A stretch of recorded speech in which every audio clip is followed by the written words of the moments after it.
Hey guys, I had some questions the other day about how I do a background for the floral painting, the peony painting that I did. So I have some leftover paint on my palette this morning, and I'm gonna just make a background so you can see what I do.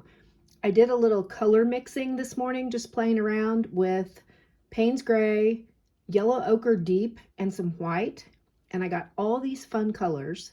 And so I just have little bits left on my palette from all these things that I mixed. And so I'm just gonna do a background, just kind of smearing around all those colors together.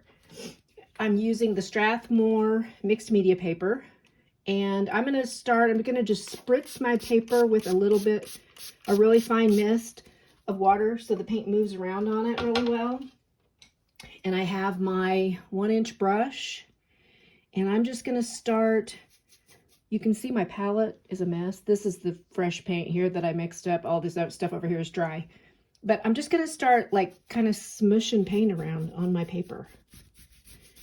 I have no plan. I have no, I just smush it.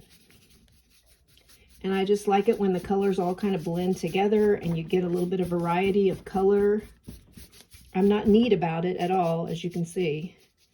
I'm just sloshing around. I'm just sloshing through the paint on my palette. And then I'm smearing it on here. The one I did the other day, I had chosen some colors specifically for the painting that I was gonna do. But I'm just gonna make this background, and then I'll decide later what I wanna put on it. Sometimes I do that with leftover paint, because I do not like to waste paint. And I like to have some lighter spots, usually a little darker, kind of at the bottom maybe. And I usually have one side that's a little darker than the other. So I think about, when I do the painting, my light source is probably coming from one side, so one side's a little darker than the other side. However, I seem to have a lot of dark paint left, so that's kind of what I'm doing here. As I said, I don't really have a plan.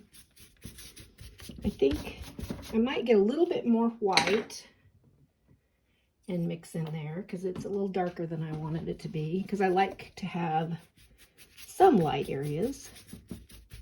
I've taped off my edges. For one thing, that holds my paper on my clipboard up here, but I also like to have a clean white edge around a painting. I just really love the way that looks. So this is a 9x12 sheet of paper. And then when I take the paint off, it'll be slightly smaller than that, but it gives it a nice clean border. And a 9x12 with a matte looks great in an 11x14 frame. So that's it. I think I'm just going to leave it right there. It looks kind of ugly right now, but I think if I put some bright colors on it, I think that it will really make a nice background. And when I get around to that point, I will show you what that looks like. I got a little bit of dark here, so I'm just going to throw that in there. The whole idea is just, smush it without really much of a plan. Gives you some variety. There we go. I'm going to stop there for real. Thanks. Thanks for watching. Have a great day.